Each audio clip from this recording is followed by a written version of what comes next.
Cuento Crimen podcast. We are a true crime podcast, and these are cases that don't get much media attention, so chances are you haven't heard of some of these cases. Come join us every Wednesday for a new true crime case.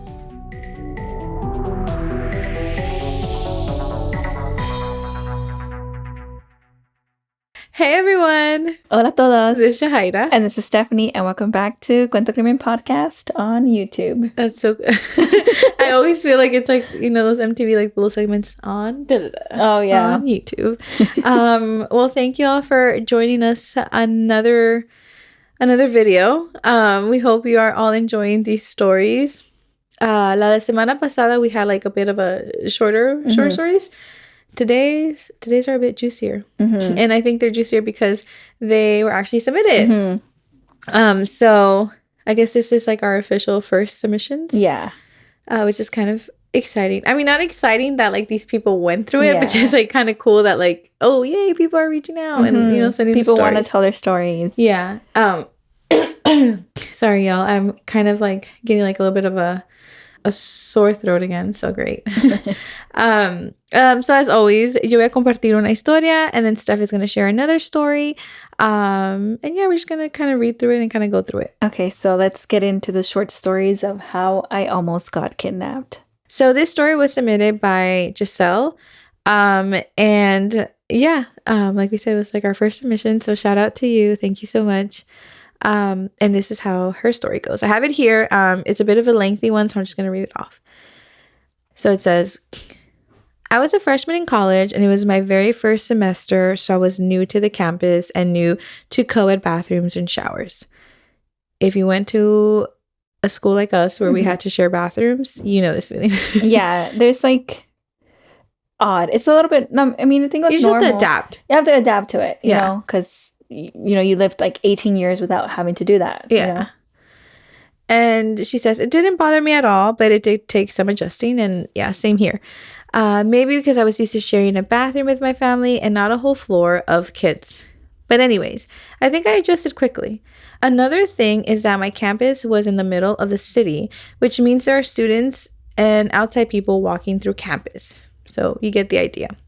And I think this is one of the reasons why I really liked UCSC. If you didn't know, Steph and I are banana slugs. But I liked UCSC because I feel like it's like the campus is here and then the city's over here. So it's like separated. It's very separated. I think UCSC was isolated and surrounded by nature, which makes it even, you know, more isolated.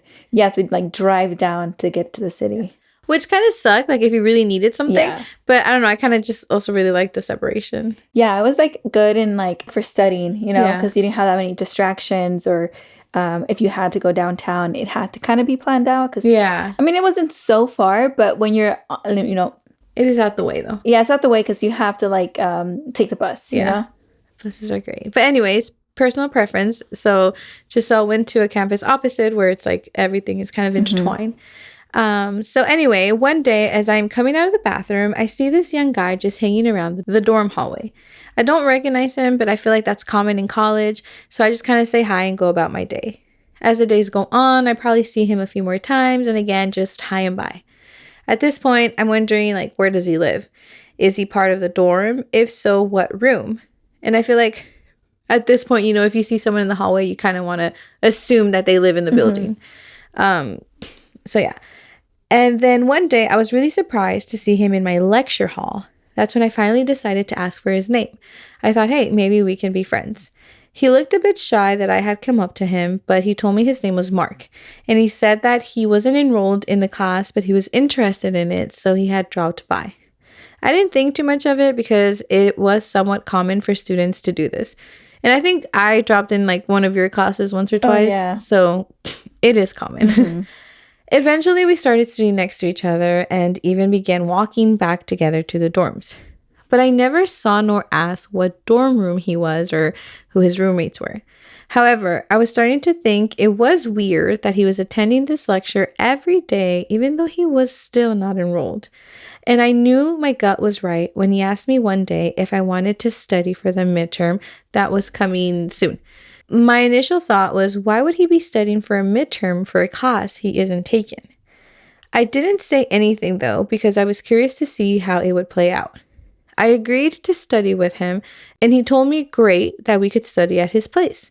And I said yes, thinking it was in the same dorm building as mine. But as we were walking, I realized he was going in another direction. And so I asked, and he said that he actually lived off campus. I immediately felt unsafe. Why was he at our dorms this whole time? And why was he attending the same lecture I was enrolled if he wasn't enrolled in it? My gut was screaming something was wrong. As we got on the bus, I recognized a friend. I went to say hi and gave her a look and whispered, "Follow along." I told him I hadn't seen this friend in so long and that she invited me for dinner, and I couldn't say no. My friend and I got off the next bus stop, and I watched him stay behind inside the bus and as the bus drove off.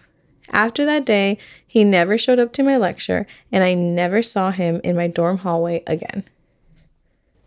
That last part. He just whoosh, vanished. Why? Yeah. Like, that's very odd. Yeah, I'm like processing it. Like, if you're so interested in this class, why not enroll in it? Yeah. It makes me question, like, are you even enrolled in the school? But also, like, if you was enrolled in the school, you would have other classes. Like, I get it, like, crashing the lecture once or twice, or totally get that. But, like, if you're coming constantly, it's like, do you have that much free time? Yeah. And yeah, like, just enroll in it if you're that invested. Like, if you're going more than 3 times. Yeah. And at first too, okay, I'm not gonna lie, at first too, like, when she's like, oh, I saw him at the hallway, and then like, oh, I saw him at the lecture, I was like, oh, this might be like a cute little like love story. Yeah. Right. But then the whole I live off campus, so it's like, okay, so then how did you get in the hallway in the first place? Yeah. Like, how did you get there? Yeah. That was a little bit. I want to say most dorms, like, you have to scan to get into the building. Yeah. So I know there's ways where you can go in, like, if you're walking behind a group and they scan in, you can just walk in because it's kind of like open still. Yeah, I'm gonna hold the door for you. So it is kind of scary that he was in there, and scary. Like, when did he first encounter her? Yeah, and how did you follow her to that class and decide to then like crash the course? He had to be watching her. He either like saw her and then followed her to her dorm and then followed her to her lecture, or he was just a creep and he picked a dorm and then he saw her at the right time, wrong, like, and then saw her and got fixated. I don't know, it's weird. And it's like, yeah, like the fact that he never came back around. It makes me think that he maybe picked up on the whole little, like, her leaving to dinner. Yeah. So maybe he picked up that she felt unsafe, and maybe that's the reason why he never showed up. Like, he backed off. Yeah. He was like, abort mission. Yeah. He's like, oh man, I messed up. Or maybe. I mean, because I feel like any other normal person would just be like, oh, okay. Or like, I don't know. Or maybe he did feel kind of rejected. Yeah. And was, who knows? It's a little scary. I think that's the thing with like these stories, because it's like, I almost, so it's like, who knows? Like, who knows? Like, what was going to happen next? What were his true intentions? But yeah, thank you to Giselle for submitting this story. We definitely appreciate you. Okay, and I have the second submission. This is from one of our listeners, que se llama Juan, and he submitted this story. This is also on my screen, so I'm gonna read. And it goes like this. I was 7 at the time, and on Sundays, my family enjoyed going to our local pulga. And as a kid, I was excited for Sundays because it meant we were going to eat out, and most likely I'd get something at the pulga. At least those little boxes of those poppers you throw to the ground. I used to love those. Yeah, me too. Such a core memory. And these memories are the most heartwarming and nostalgic because it was during the time when my whole family was together. However, there's a sour memory connected to my experience at the pulga. As I said, my whole family was there. My dad, my mom, and my sister and I. And we had been there for a little bit, maybe an hour. And at some point, my mom grabbed my hand and we were walking. But then I realized that the lady grabbing my hand was not my mom, and it was a stranger. And we were walking past all the little stands, not stopping anywhere. And I think she realized that I knew something was wrong when I tried pulling my hand away, but she squeezed and pulled harder. To me, it felt so strong, but no one was helping me. Now, thinking back, maybe she was being discreet, or maybe it looked like a tired mom pulling her son.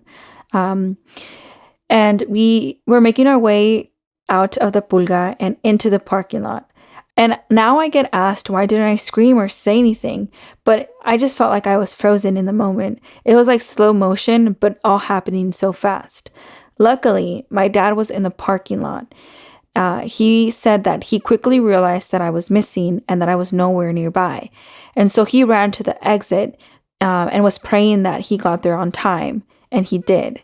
He snatched me right away and started yelling at the lady. She ran away and I never saw her again. Unfortunately, my parents didn't report this because this was like 30 years ago and there was also the language barrier. So they didn't report it. And I think in the moment they were just so happy that I was safe. Oh my God, dude. I like felt the adrenaline as you were reading that. That must have been so scary. Like just watching yourself get further and further away from your family and like the strangers not letting go.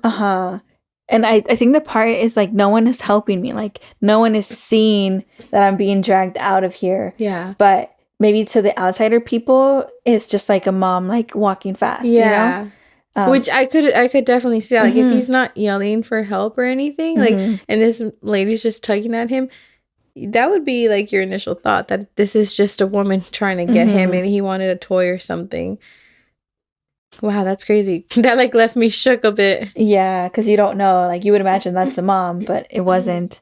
And also like the fact that the dad thought on his toes, like he was like, oh no, I'm gonna like there's one exit maybe, right? Yeah. And luckily, you know, if there was only one exit, he ran over there and was waiting and watching everyone leave. Yeah.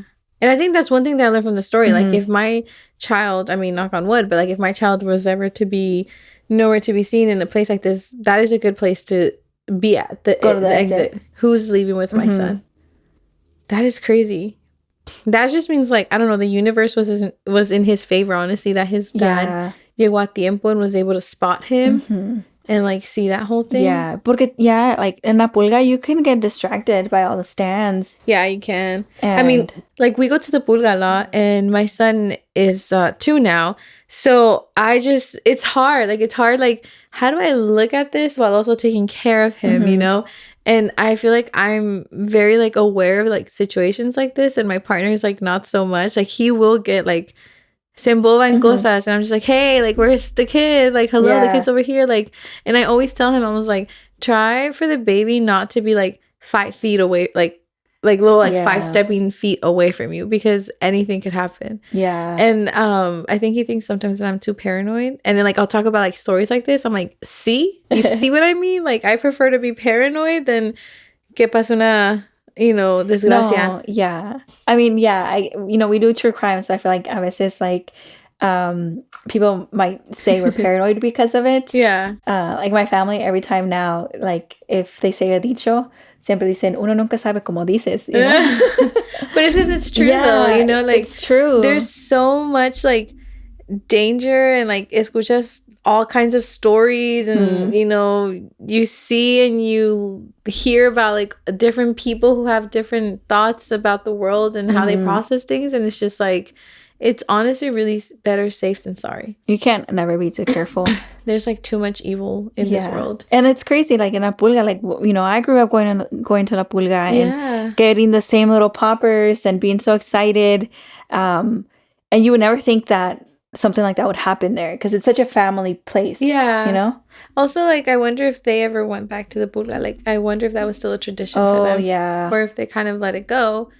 And then also like with the whole like reporting situation, like I totally get like the language barrier, because I feel like my parents would have been the same way too, but like I just wish someone would have ran after that woman. Yeah, because imagine like, what if that's like her daily routine, going to the pulga, finding a child, and you know, kidnapping the child. Yeah, the last part too, the fact that they didn't, you know, report it. I mean, I guess, yeah, the important part was que lo encontraron. They must have been like so happy. Relieved. And yo creo que hasta se les quitó el hambre, you know? Yeah, imagine. I think like, I don't know. Probably turn, don't see him. You turn, you don't see him. And then you're just kind of like, okay, like, where you at? And then like 5 minutes later, you're like, I have no idea. Yeah. Like, that must be really scary. That sinking feeling. Yeah. The reality starting to hit. Yeah. But yeah, those are the 2 stories that we have for this video. Let us know what y'all think in the comments. And if you have a story, please submit it at cuentocrimenpodcast@gmail.com or on Instagram. We would be happy to share your story on here. Yeah. So thank you so much for watching, and we'll see y'all next time. Bye.